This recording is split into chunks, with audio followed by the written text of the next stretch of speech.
My alarm went off at 5:30 like every day, but this time my hand hit snooze with a different determination. It was Friday, and I needed to finish the tax reports before the afternoon meetings. While the shower water warmed up, I laid out Tyler's uniform and set aside his lunch. 7 years of being a mom had taught me the art of efficiency. Mom, I dreamed there was Rex at school. Tyler came into the bathroom rubbing his eyes, his brown hair sticking out in every direction. And did you run?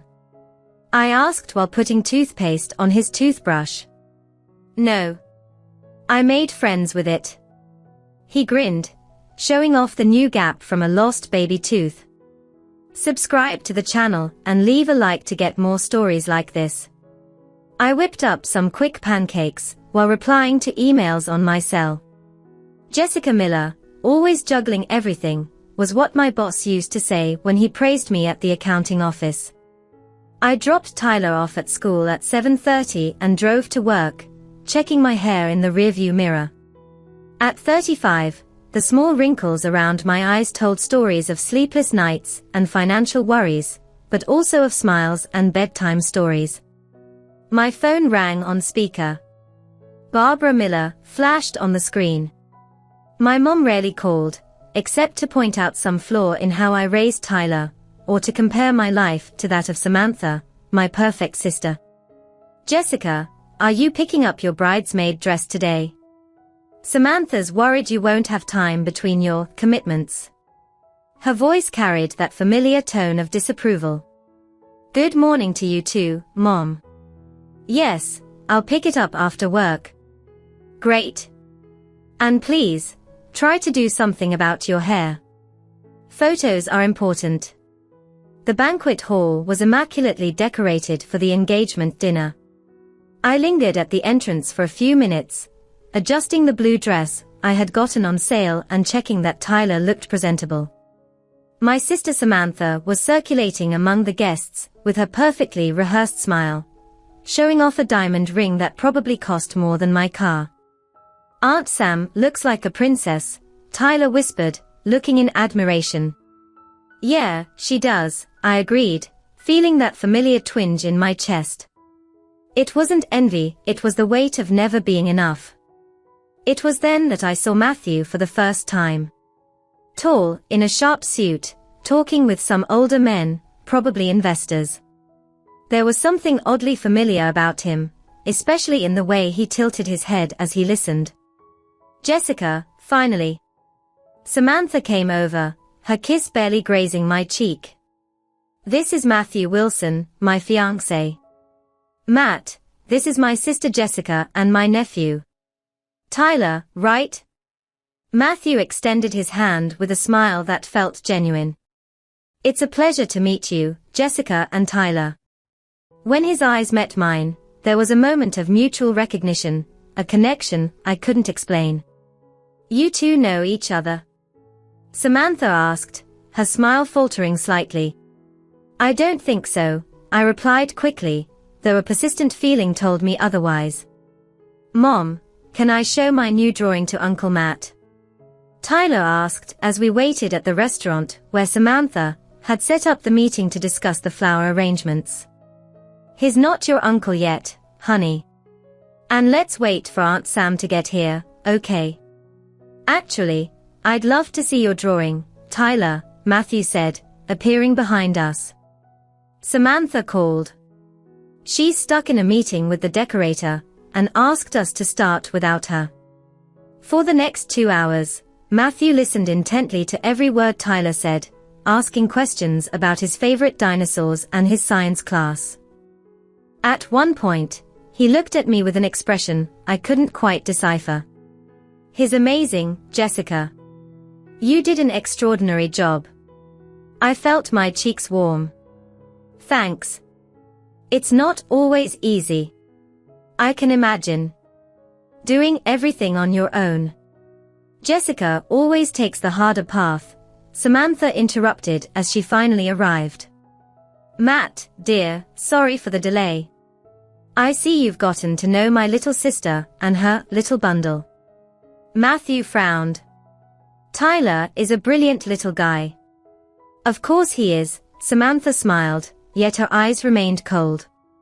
Jessica, Mom thinks it's best you not attend the bachelorette party. It's at a resort and well, we don't have accommodations for children. I need you as my maid of honor, Matthew said as he helped me carry the shopping bags to my car in the mall parking lot. I almost dropped the bag with the shoes. What? Matt, Samantha has 5 close friends competing for that role. It was my idea. You two are sisters. Family matters to me. During the rehearsal dinner the night before the wedding, I noticed the furious looks from both my mom and my sister. Barbara cornered me in the ladies' room. You always do this. Always stealing Samantha's attention. Mom, it was Matthew who. Matthew is too polite to say no when you probably begged to be the maid of honor. Look at you, Jessica. A mediocre accountant raising a child on your own. You think men like Matthew don't notice used women? Those words hit me like a slap. I swallowed my tears and returned to the hall with my head held high, finding Tyler excitedly chatting with Matthew about constellations. Something in the way they interacted felt natural, as if they had known each other for years. The cathedral was filled with arrangements of white and gold flowers.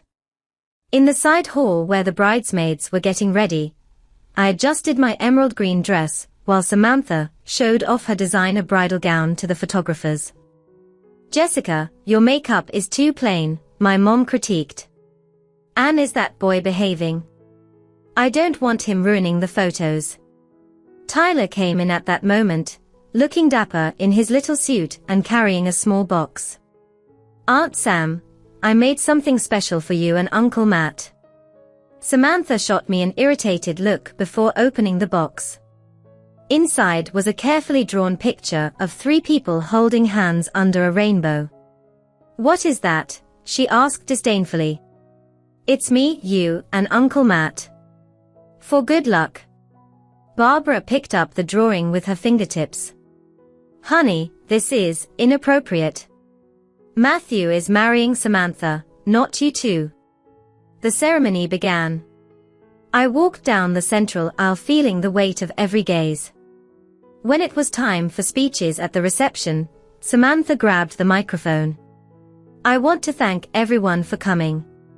Especially my sister Jessica, who proves that not all fairy tales have happy endings. Nervous laughter filled the room. Some of us make the wrong choices and end up like used products, raising children alone. Others, she held Matthew's hand, have the discernment to wait for something better. My mom took the microphone next. As a mother, I always knew Samantha would find someone special. She's always been smart enough not to settle for just anyone. I felt tears burning in my eyes as Tyler squeezed my hand under the table. That's when Matthew suddenly stood up, his face pale. That wedding's not happening, he said, taking the microphone. This marriage is off. The whole room went silent. Matthew stood there, microphone firmly in hand, his eyes fixed on mine. At that moment, a distant memory flashed in my mind like lightning. About 10 years ago, Matthew began, his voice clear despite a noticeable tremor. I was living in Memorial Hospital, next to my little sister Emma's bed. She had advanced leukemia. My heart pounded.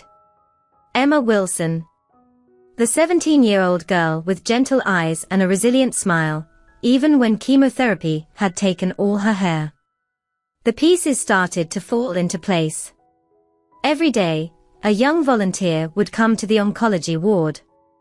She read stories to the kids, organized little art activities, and brought something desperately needed to that place, hope. Matthew took a deep breath, his eyes welling up. That young volunteer was Jessica. The guests began murmuring while Samantha stood frozen, her face a mask of confusion mixed with growing anger. Not only did Jessica spend her free time comforting others, she brought her 5-year-old son along. An extraordinary little boy named Tyler. Tyler looked at me, confused. Mom, is that the place with the bald kids you told me about?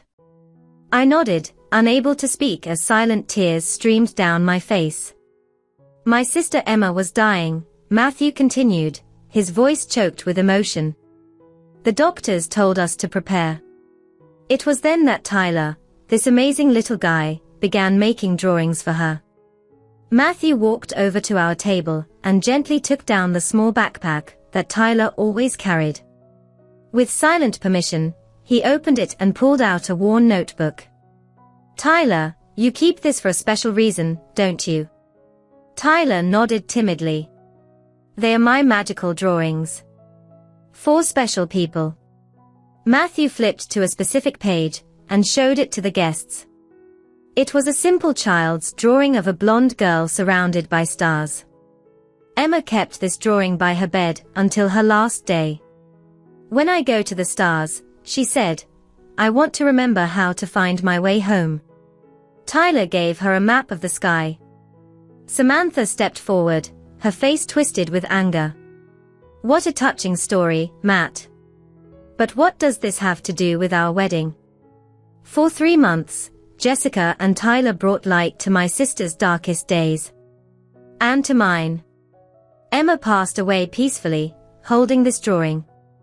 Matthew looked directly at me. When I saw you at the engagement dinner, Jessica, I felt something familiar, but I couldn't quite pinpoint it. It only came back when I saw Tyler drawing. Those same precise strokes, the same care with the colors. Oh my God, I whispered, the revelation finally complete. Matthew Wilson. Emma's brother. Yes. The brother who promised Emma he'd find happiness again, he said softly. Then, turning to Samantha and my mom, his tone changed. But I can't keep that promise with people who see kindness as weakness and motherhood as a flaw. Come on, please, Matthew said quietly, extending his hand to me and Tyler. The determination in his eyes melted away my hesitation. I took Tyler's hand and we stood up, ignoring my mother's indignant cries and Samantha's mortified gaze. The guests watched in shock as we hurried out of the hall, little Tyler's steps trying to keep up with our pace. My car's in that parking lot, Matthew pointed out as soon as we stepped into the cool night air. His formal suit now seemed oddly out of place, as if it belonged to a reality we had left behind. Matt, are you sure? I asked, adrenaline slowly fading to worry.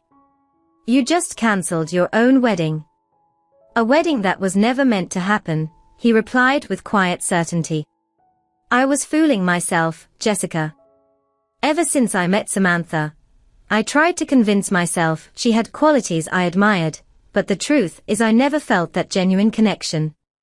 Tyler looked from one to the other, silently processing the meaning of the moment. Uncle Matt, are you mad at Aunt Sam? Tyler asked. Matthew knelt down to his height. I'm not mad, Tyler. Sometimes adults realize they are on the wrong path.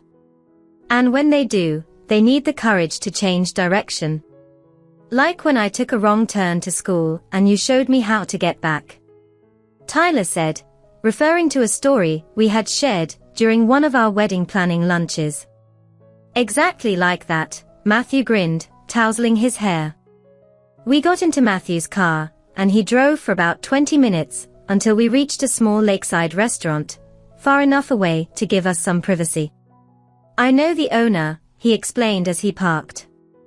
We can talk here quietly. The restaurant had a cozy atmosphere, with rustic wooden tables and soft-lit lamps. The owner, a middle-aged man named Frank, greeted us with evident curiosity at the sight of Matthew in his formal suit, accompanied by a woman in a bridesmaid dress, and a little boy in a miniature tuxedo. Table for 3, Frank. And maybe something special for this young gentleman. We have chocolate milkshakes, Frank suggested, winking at Tyler. With extra whipped cream? Tyler asked hopefully. And sprinkles, Frank promised before leading us to a reserved table overlooking the moonlit lake. While Tyler savored his milkshake and doodled in the notepad Frank had provided, Matthew and I finally had our first real conversation. "Why didn't you ever say anything?" I asked. During all those months of planning. Matthew ran his hand through his hair, a gesture I now recognized from our times at the hospital. "At first, I wasn't sure. You seemed familiar, but my memory of that time is fragmented. It was an intense period. Then, when I started to suspect, I watched you and Tyler, trying to confirm it. And when I finally knew for sure, we were already so close to the wedding. And you kept planning even then." I was conflicted, Jessica. Part of me wanted to believe I could make things work with Samantha. Another part. He hesitated. Another part just wanted to be near you and Tyler, even if it was only as a stepfather figure. Tyler looked up from his drawing. "Did you meet my mom when I was little?" "She was pretty back then too." Matthew smiled. "Your mom was the most beautiful person in that hospital, Tyler. Not just because she was always pretty, but because of her heart. She chose to spend her free time bringing joy to people who were suffering." I felt my face warm up. It was just volunteer work a few hours a week. It was so much more than that for Emma. And for me. Matthew lightly touched my hand on the table. "You never knew this, but after Emma passed away, I looked for you at the hospital. I wanted to thank you for what you and Tyler did. But I was told you had moved away." "Yeah, I got a better job at another branch of the office." It was a sudden decision. My phone wouldn't stop ringing throughout the meal. Calls from my mom, from Samantha, even a few from the bridesmaids. I put it on silent and tucked it into my purse. "They're not going to let this go easily," I commented as Tyler, already exhausted from the day's events, dozed with his head resting on my side. "I know," Matthew replied, his expression determined. "Samantha has already sent dozens of messages. Some pleading, others threatening me with lawsuits for public embarrassment and emotional distress. She was always good at turning her own actions into someone else's fault." "Jessica," Matthew leaned forward, his intense eyes fixed on mine, "I want you to understand something. What I did today wasn't because of the past, or simply out of gratitude. During these months of wedding preparations, while watching you and Tyler, I realized I was committed to the wrong person." "Matt, you're in shock. You just cancelled your wedding. You shouldn't make any more drastic decisions now." "This isn't impulsive," he insisted. "Remember when Tyler had that presentation at school about dinosaurs? Samantha complained the whole time, while you fixed the projector and calmed the nervous kids. Or when we visited that restaurant to set the menu and you quietly requested gluten-free options, because you noticed one of the groomsmen had dietary restrictions." I looked away, uncomfortable with the praise. "Those are just small things. It's the small things that reveal who we truly are, Jessica. And who you are, someone worth fighting for." The emotional exhaustion of the day began to hit me. Tyler was sound asleep now, his little body relaxed against mine. "What happens now?" I asked. "Now, I'll take you home safely. Tomorrow, I'll start dealing with the fallout of my decision. And then..." He hesitated, vulnerability evident on his face. "I hope we can really get to know each other. Without the shadow of Samantha, or a wedding that was never meant to happen." On the way home, Tyler woke up briefly in the backseat. "Mom, is Uncle Matt coming to visit us again?" "If he wants to, honey." "I do," Matthew replied promptly. When we reached my modest apartment, Matthew helped carry Tyler, who had dozed off again. I laid him on the bed, still partially in his suit, promising myself I'd fix him up later. "He really is special," Matthew commented at the bedroom door. "You did an amazing job, Jessica. Thanks for saying that." I rarely hear any compliments about my motherhood. The next day, as I helped Tyler with breakfast, my cell buzzed with a message from Samantha. I hope you're happy. You and your bastard ruined the most important day of my life. Before I could reply, another message arrived from my mom. Your envy has always been your worst flaw, Jessica. Now you've destroyed your sister's happiness. Don't contact me until you're ready to beg for forgiveness. That familiar feeling of inadequacy grew in my chest, until a third message came, this time from Matthew. I just told Samantha there will be no reconciliation. She threatened a lawsuit, but our prenup is clear about breakups before the ceremony. More importantly, do we still have that pending coffee? Tyler mentioned a park with ducks that you all frequent on Sundays. I looked at Tyler, happily drawing at the kitchen table, and for the first time in years, I allowed myself to feel something close to hope. A year passed like the pages of a book fluttering in the wind. Autumn arrived again, with its golden leaves gently falling on the small garden of the house we now called home. My accounting office occupied a converted room on the ground floor. Miller Financial Consulting, read the discreet sign at the entrance. After years of working for others, I finally found the courage to start my own business. Mom. Look what I found. Tyler ran through the back door, his muddy boots leaving marks on the wooden floor that would normally bother me. But today was different. Today marked 1 year since that wedding that never happened, and from the life that began in its place. What do you have there, astronaut? It was his new nickname, ever since his interest in dinosaurs had been replaced by an obsession with space. It's a rock shaped like a star. He opened his muddy hand, revealing a small, oddly 5-point rock. I'm gonna show it to Matt. He's finishing an online meeting. Give me 15 more minutes, okay? And please, take off those boots before the whole house starts looking like the surface of Mars. Tyler nodded, placing his precious find on the table before struggling with his muddy shoelaces. At 9 years old, he was in that I can do it by myself phase even when he clearly needed help. I watched him from the kitchen window a few minutes later, sitting on the porch with a book about constellations. Matthew appeared quietly behind me, wrapping his arms around my waist as he joined my gaze. Productive meeting? I asked. Very. The Oncology Research Center accepted our proposal. The Emma Wilson Foundation will have a dedicated lab next year. I turned to look at him, feeling that familiar tightness in my chest that his dedication to his sister's memory always stirred. Matt, that's wonderful. I wouldn't have done it without you handling the foundation's finances. We make a great team, Jessica Miller. The year hadn't been easy. The first few months after the no wedding were a whirlwind. Samantha tried to smear Matthew among her professional contacts, but his impeccable reputation prevailed. My mom remained obstinate in her resentment, sending occasional messages that swung between trying to make me feel guilty and demanding I fix what I had destroyed. It wasn't until Matthew and I decided we were ready to share our lives completely moving to these suburbs 6 months ago, that their attempts at contact completely stopped.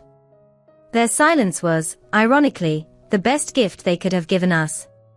Tyler's waiting to show you his new treasure, I remarked, watching him check the door every few minutes. Let's go then. And afterwards we can talk about the celebration dinner. 1 year deserves something special. Tyler lit up when he saw us heading out. Matthew sat next to him on the wooden step, listening with genuine interest as Tyler explained in detail how that star-shaped rock might have been formed. You know, Tyler, in ancient Rome, they believed that star-shaped rocks fell from the sky during meteor showers, Matthew explained. Really? So it's scientifically proven my rock is out of this world. Matthew laughed, that warm laugh which still surprised me sometimes.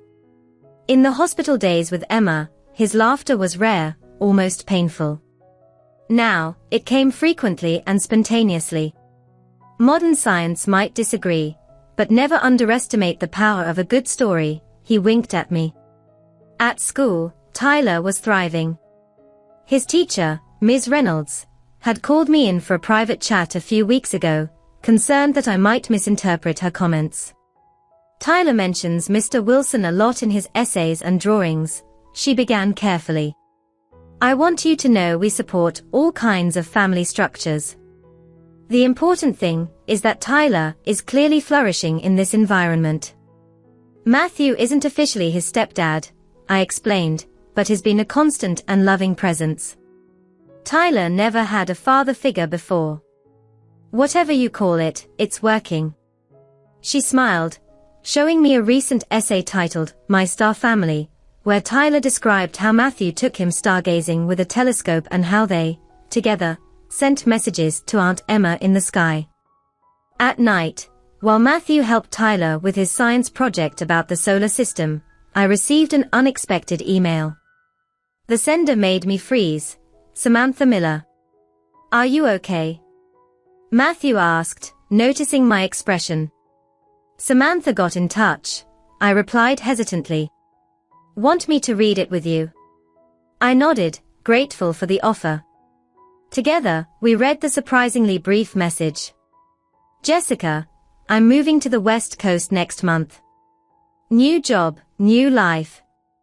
Mom's furious that I'm abandoning her too. Maybe you were right about keeping your distance. I'm not asking for forgiveness or offering reconciliation. Just thought you should know. That is, almost friendly, I remarked, perplexed. Or as friendly as Samantha can get with a white flag, Matthew suggested. Are you talking about the wicked aunt? Tyler asked casually, not taking his eyes off the project where Jupiter was being carefully colored. I exchanged a surprised look with Matthew. How do you know that nickname? I heard you talking on the phone with Aunt Diane from work. But don't worry, I didn't repeat it to anyone. I can keep adult secrets. He continued painting, oblivious to the impact of his words. Matthew covered his mouth to stifle a laugh, while I felt my cheeks warm. Diane, my assistant at the office, had a special talent for nicknaming difficult people. I think we need to be more careful with our conversations, I whispered to Matthew. Or more creative with the nicknames, he replied with a wink. Then more seriously, do you want to reply to her? I looked at Tyler, now completely absorbed in his miniature solar system, and then at Matthew, whose eyes reflected understanding and unconditional support. Maybe. But not today. Today is our day. Christmas Eve transformed our home into a sanctuary of soft lights and scents of cinnamon. Tyler finally fell asleep, after hours of uncontrollable excitement about the presents that might be hidden in the closets. Sitting beside the tree decorated with handmade ornaments, the tradition we started this year, I admired the twinkling lights in hypnotic patterns while waiting for Matthew to return from his mysterious last-minute errand. It's snowing, he announced as he came in, shaking snowflakes from his dark hair. His nose and cheeks were red from the cold, but his eyes sparkled with a contained excitement that sparked my curiosity. Tyler's going to go crazy when he wakes up. First Christmas with snow. The first of many, Matthew replied, sitting next to me and holding my hands between his, still cold. Jessica, this year changed my life in ways I never imagined possible. Mine too, I smiled, resting my head on his shoulder. Though I still think I got off easier. You gave up so much. I gave up a life I was building for all the wrong reasons and found one based on genuine connections. He paused, seeming to gather his thoughts. Remember how we met the second time? At Samantha's engagement party. How could I forget? I knew I had seen you somewhere, but couldn't quite remember where. I felt something in that moment. Like the universe was righting a wrong. Matthew adjusted himself, turning to look me in the eyes fully.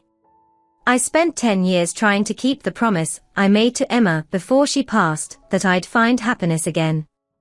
I'd tried shallow relationships, threw myself into work, even nearly married Samantha thinking I was on the right path. "Matt? Please, let me finish," he said with a nervous smile. What I didn't realize is that Emma had already shown me the way to happiness long before. In her last week in the hospital, when you and Tyler visited, she told me something that I only fully understood this year. Matthew reached into the inner pocket of his coat and pulled out a small navy blue velvet box. Emma said, "When I'm gone, I want you to promise to find someone who looks at you like that volunteer looks at her son with unconditional love and admiration." At the time, I thought she was just rambling, talking about some abstract ideal. He opened the box, revealing a delicate sapphire ring encircled by small diamonds. This was my grandmother's ring, which Emma was supposed to receive on her 18th birthday. Before she left, she asked me to keep it and give it to the one who really matters. My breath caught as silent tears began streaming down my face. "Jessica Miller, you entered my life twice. The first time, you brought comfort to my sister in her final moments. The second time, you saved me from making the biggest mistake of my life. I don't believe in coincidences. I believe Emma, somewhere among the stars that Tyler loves so much, guided our paths to cross again."